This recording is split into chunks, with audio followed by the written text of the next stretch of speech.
What's cool about really little kids is that they don't say stuff to try to hurt your feelings, even though sometimes they do say stuff that hurts your feelings. But they don't actually know what they're saying. Big kids, though, they do know what they're saying, and that is definitely not fun for me. Most of those things are just jokes for them, but it does really hurt your feelings when little kids would say things like you're especially when it comes to physical appearance. It will get stuck in your head like, oh, this kid called me ugly. How dare him? Like, it's also the first time that I've met with this kid. He's 5 year old, and he just called me ugly right off the bat without knowing what my name was or the things that I do. Like, kids don't care. They would say whatever they want. Especially kids these days who they never get beaten up. That's why they're not afraid of any repercussions of any mistakes that they do. Okay, let's actually focus in this game. Typically, I go symmetrically with knight c6. Two knights, I place my knight over here. My other choice is to develop, actually, on the king side. Knight f6, focus on castling. Let my pawn play bishop b5 check, and then we trade bishops. So, this is another classical tournament game that I usually play. Like, my initial plan was to play one classical game per day, but I figured that it's actually mentally exhausting to prepare or to analyze the games later on. It actually takes time for information to sink into my head, whichever mistakes or um, any progress that happened from the previous games. So it's not like I can start another game right away without real letting the information sink in. So that's why I've been playing only like once every 3 days. I think the last time I played was 4 days ago. This is still opening phase, so my opponent can play bishop c4 or bishop b5. Depending on where my opponent goes is how I usually respond. Bishop c4 is like the Sicilian attack where I have to protect the pawn at e6. And then bishop b5 is just when we trade bishops. Bishop b5 is more simple, whereas with bishop c4 I can get into more complication. I prefer this line, just so I don't have to worry about bishop getting sacrificed on e6 square, knight jumping in. That's like the complex line of the Sicilian. If white decides to play the Sicilian attack, where bishop is on c4. This is much simpler though. I try to play fast during the opening so I have more time in the middle game and endgame. I remember from my previous games that I'm just losing on the clock. Like, I have good position, but I'm down by 10 to 15 minutes, and turns out to be no fun for me. So, here I can castle, or I can tickle these bishops by playing pawn to a6 or pawn to h6. I think castling is a much better choice here. There's no attack on pawn to d6 yet, since the knight is blocking the queen. So this bishop is able to defend this knight directly. So if I can get rid of a bishop, I think this bishop on g5 is more valuable than b5, simply because this bishop is overloaded of defending a pawn and a knight, whereas this bishop, it can sit there for a while and this knight can just jump in. So I'll get rid of this bishop on g5 first. If it takes a knight, I'll pull back and defend d6 pawn. Now if he pulls back to h4, oh, takes that way. Well, I can take this with a knight. Knight b takes d7, just connecting both pawns. If I take the bishop on g5, my pawn structure is just out of place, so I prefer taking this bishop on d7.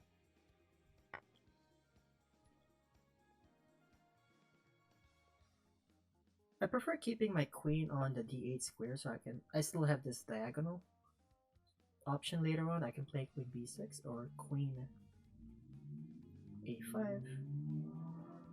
What's the plan here? I can play rook c8 just so I can keep developing pieces while nothing's being attacked. Other option is playing pawn to a6, preventing knight b5, attacking the pawn on d6. There will be two attackers, being the knight and the queen on d6 pawn. And my bishop might get over. I mean, my bishop is still overloaded. Wait, it's not anymore. My knight on f6 is being defended by the other knight on d7. So it's a matter of whether I want to play rook c8 or pawn to a6.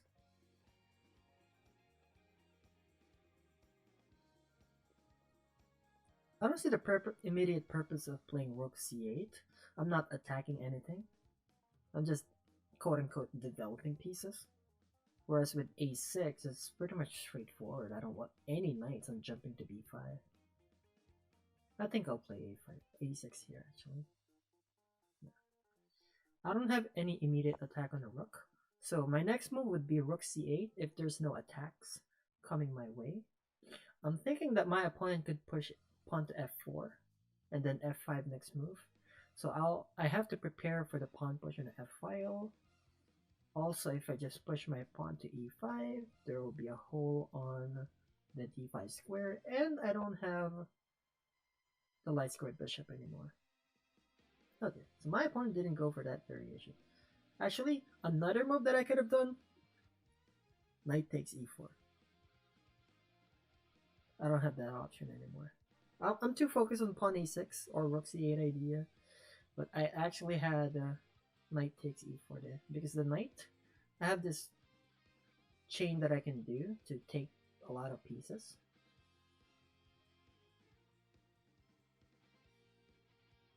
Yeah, I think I would have been better there if I took the pawn on e4. I don't have that choice anymore because after knight takes e4, there's rook takes and then it defends. Or actually, maybe I still do have it. Knight takes e4. Right. Knight takes e4. Bishop takes e7. Knight takes e3. Bishop takes d8. Knight takes d8.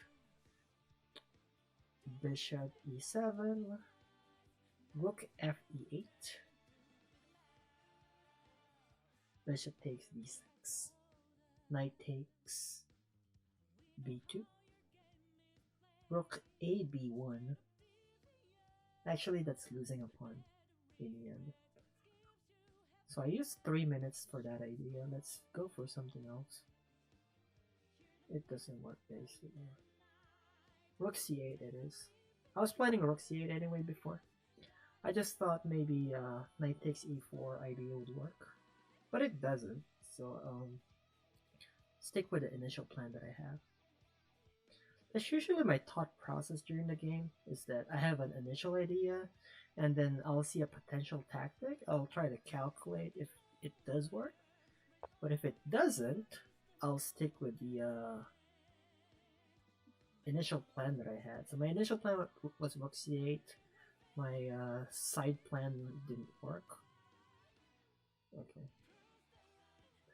He really wants to attack my pawn on d6 multiple times. I can play knight b6 since there's nothing attacking this b file. I can definitely place one of my knights there, and then knight c4 should be a strong move.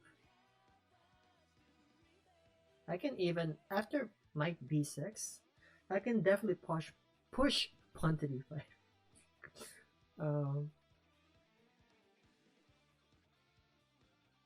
Looks like a plan, but I don't. Hopefully, I'm not missing anything. Because if pawn push to e5, I just take, bishop takes, and then I still have knight bd5. Yeah, I think this is it. There's nothing attacking the b file.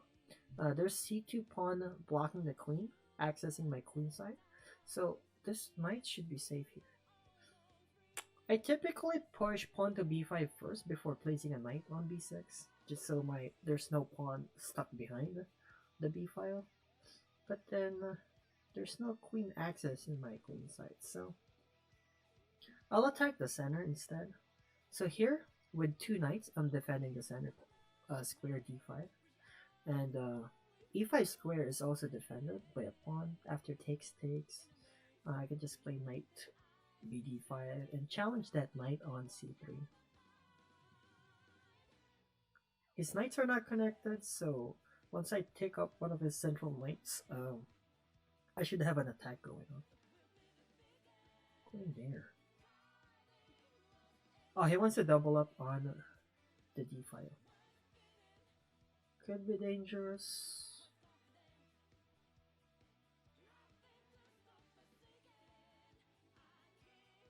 I don't see any attacks.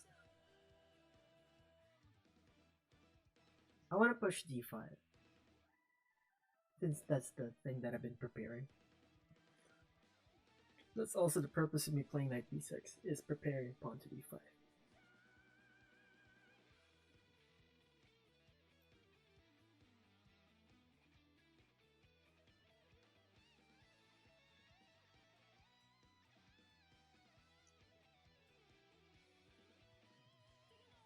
Knight h5 seems like a useless move. Bishop just pulls back to h2.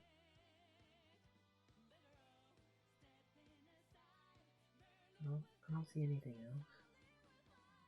else.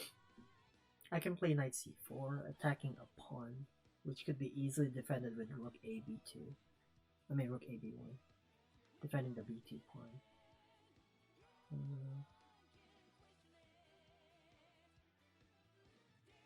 Just push, please. The only thing that makes me hesitate to push d5 is that it opens up this dark square diagonal. But other than that, I should be able to push d5 alright. If I don't push d5, I'm allowing my opponent to push e5 and just acquire. I don't know. There's. I want more space in the center. That's why I'm pushing this pawn.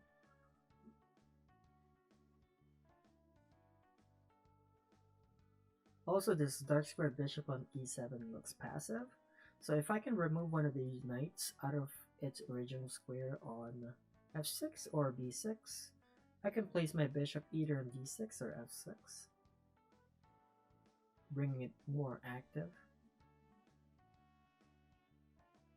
The purpose of this bishop on e7 initially was to defend this pin on this diagonal from the bishop, but then my opponent played bishop g3, so it's not really pinning my queen anymore, so therefore this bishop can go somewhere else.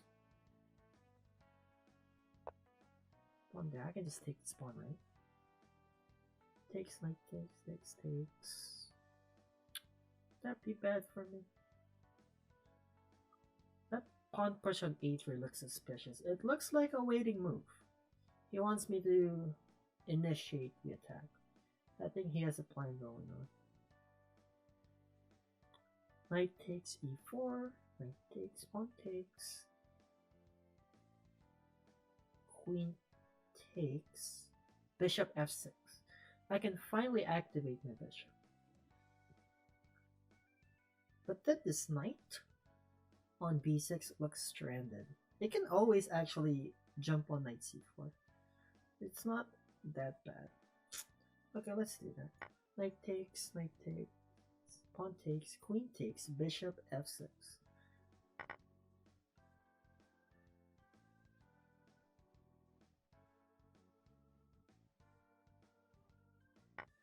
Is my pawn on b7 just hanging?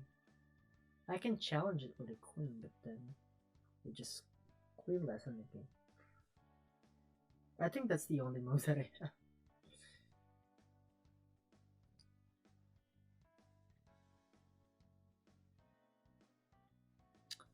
I wanted to play queen d5 right away, but let's think. This is a classical game, we have time to think. It's queen d5, queen takes d5, knight takes d5. It's just an even position. Can't be that bad. And then I have bishop f6 finally.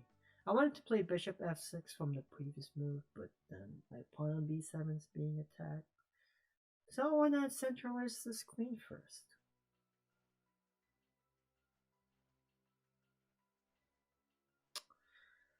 I don't see anything else.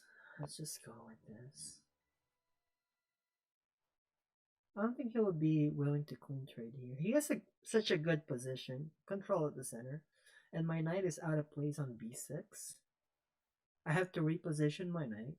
So my bishop will be on f6, but my knight is still on b6, attacking nor defending anything, so it has to be repositioned. Something good would be knight c4. Just provoking him on pushing pawn to b3.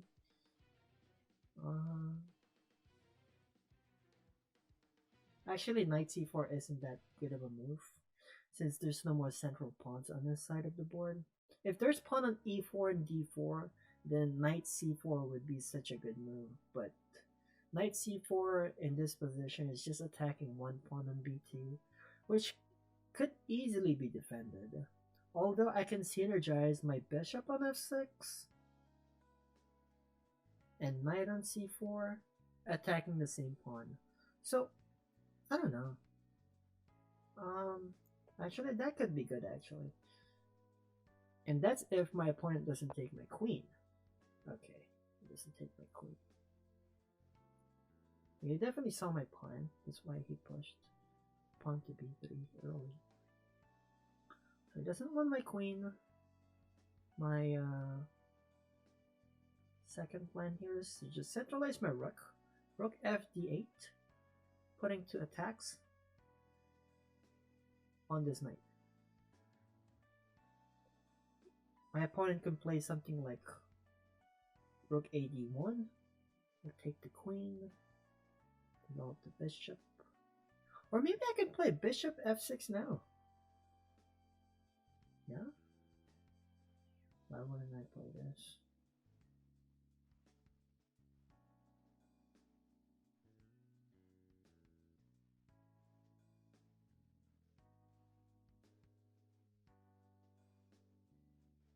Yeah, I want to play bishop f6 right away. Just so after taking this knight, the pawn on c2 might become undefended. Might.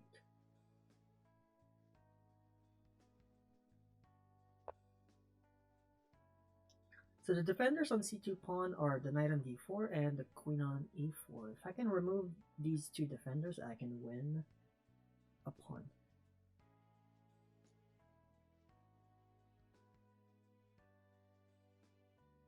I can even double up on the c file actually. Rook c5. I have rook c5, rook fc8. Takes. Don't I just win a pawn? I think I win a pawn. Takes. There's nothing defending the c2 pawn. I think I win. Takes. So do I take? I can take the queen first to be safe. Also, I can just take the knight. Takes.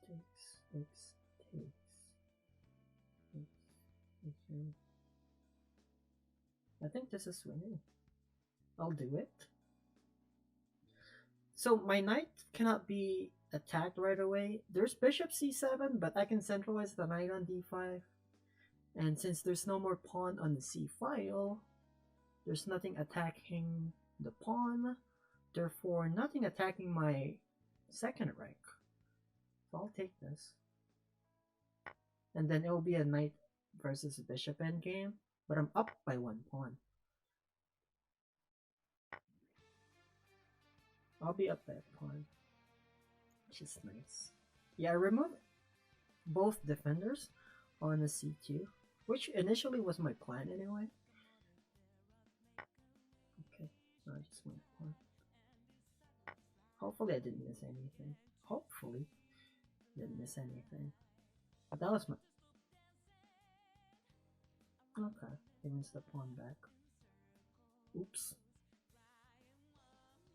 Unless, unless I can defend this knight.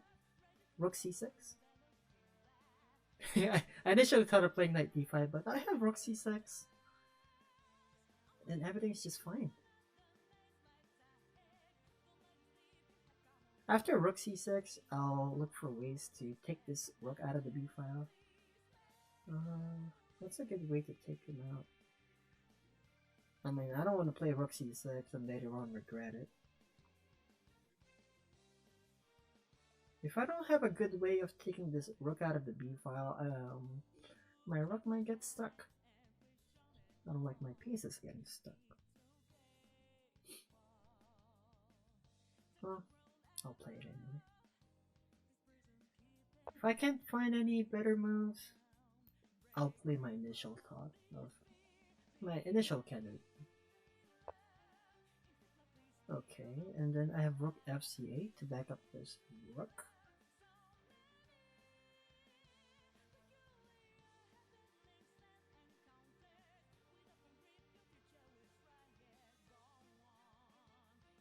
My opponent can play f3, bishop f2 actually.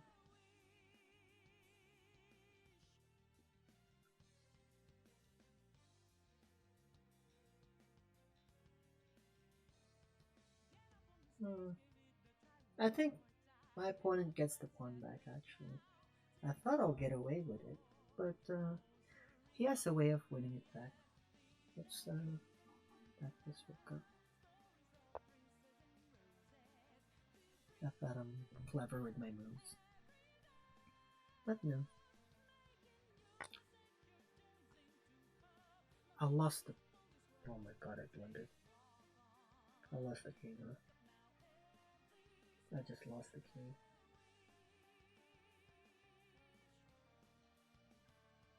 Dumb. Just like that, I lost the game. Tom. That was dumb. There's just no way to save the game. So dumb.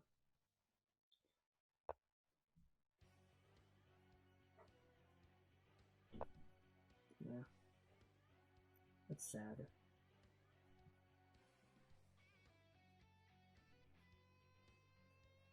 I mean, I lost my main piece and then just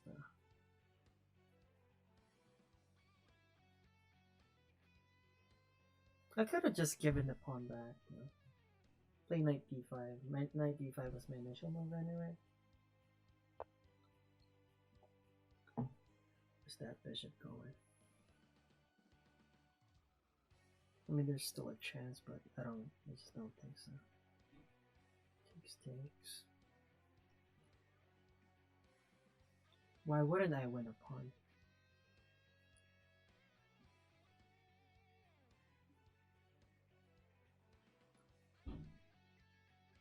I don't see a way for him to trap my rook anyway. So I'll play this.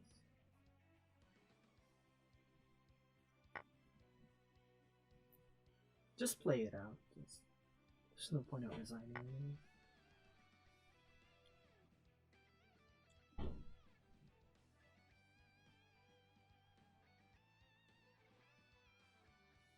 It would be a difficult game after rook 6 d7.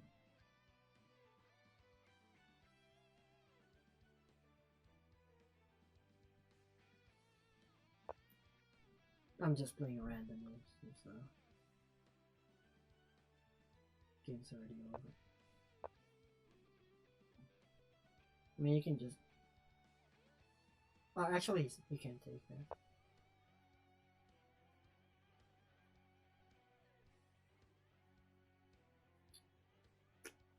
Sucks. I'm getting mated in 5 minutes.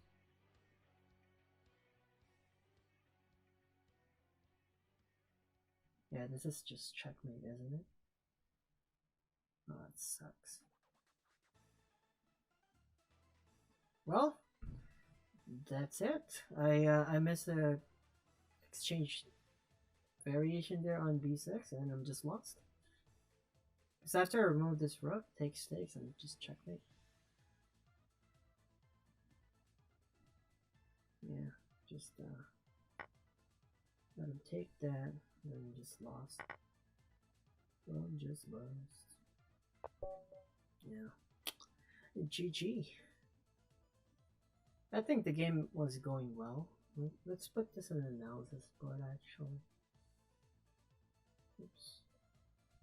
PG. Analysis.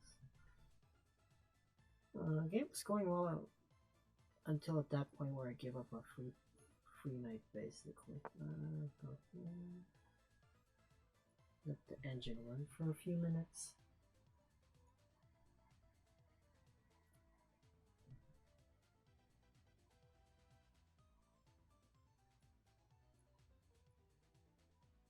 Oh, that sucks. I could have just given up that pawn that I gained by playing knight d5, but we'll see.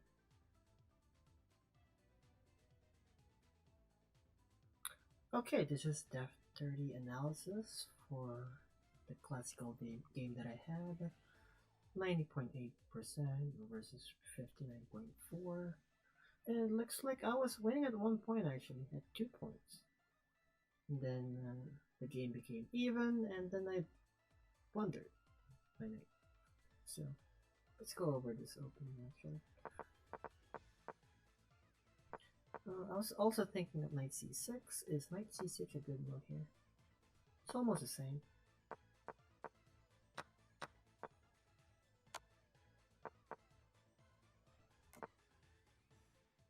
I could have taken. Bishop takes, knight d takes b5, pawn to a6, knight d4, and then castle. It's slightly better since one of my pawns will be on a6.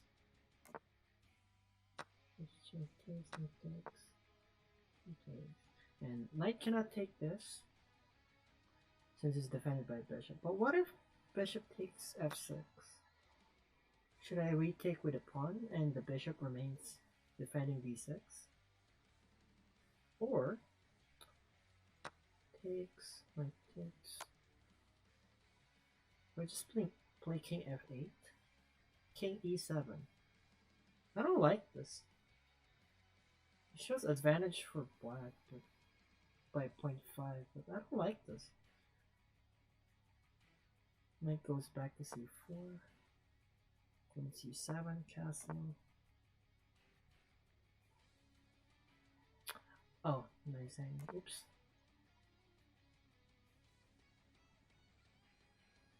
Or queen can go up this way, right? Cannot because there's rook d8. What happens if I defend with this? Now, this looks like a natural move. Queen e2, defending the knight being attacked. Then I can centralize my rook on d8. Bishop takes. Rook c8. Oh, I win a pawn. Why wouldn't I do this? Okay.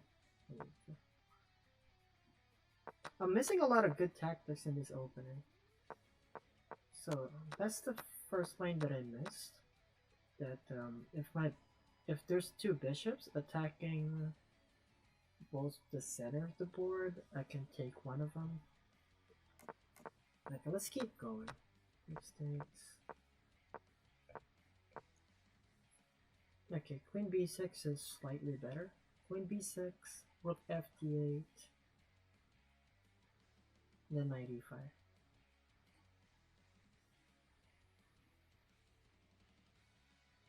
One reason that I was preventing knight e5 is because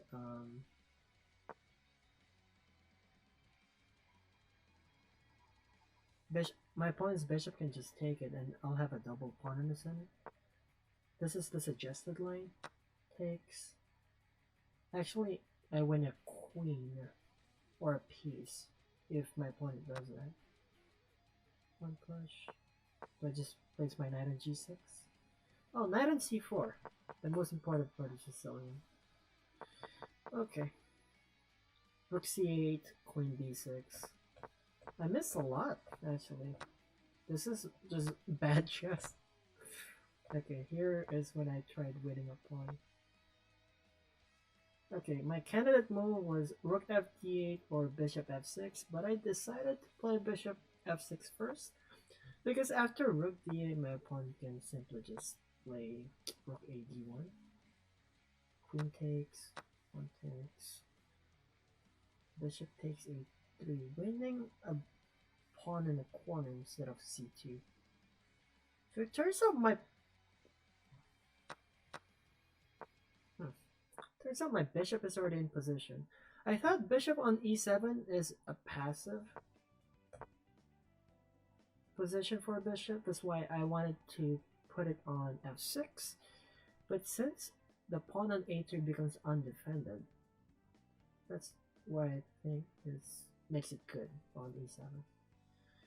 Okay, I wasn't paying attention that when my opponent pushes, this pawn on a3 hangs in the end. I'm tunnel vision on this pawn on c2. Okay, that's the first mistake. Second mistake is by taking this queen prematurely. I could have prepared my pieces first. I'm in such a good position though. I gave it up by taking the queen way too early. And not centralizing my rook early. Yeah. Okay. So do I just play knight d5 here? And give up a pawn. Rook takes d6, bishop takes, and then rook c8, I assume. And this is just an even game.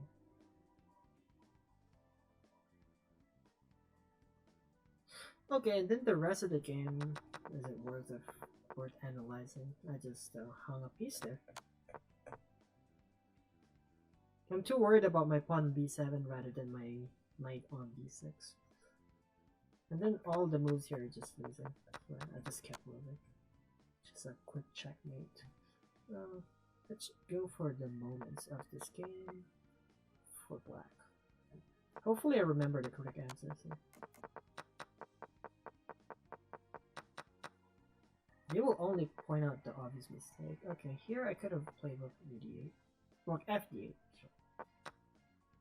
And here I could have also played rook fd8, just centralizing the rook before trading any pieces, because I'm still on the opening phase. I shouldn't... Oh, it's all rook fd8 actually. And then here I could have just played... only if I knew my knight is hanging on b6. And like always, I'm down on time. Regardless of how fast I try to play faster, I'm just down on time. My accuracy starts to suffer once I become down in time. I try to play faster, try to catch up on my opponent's clock, and that's how I got my mistakes. Oh well, that's it for today's game. Thank you guys so much for watching, and I'll see you later. Peace out.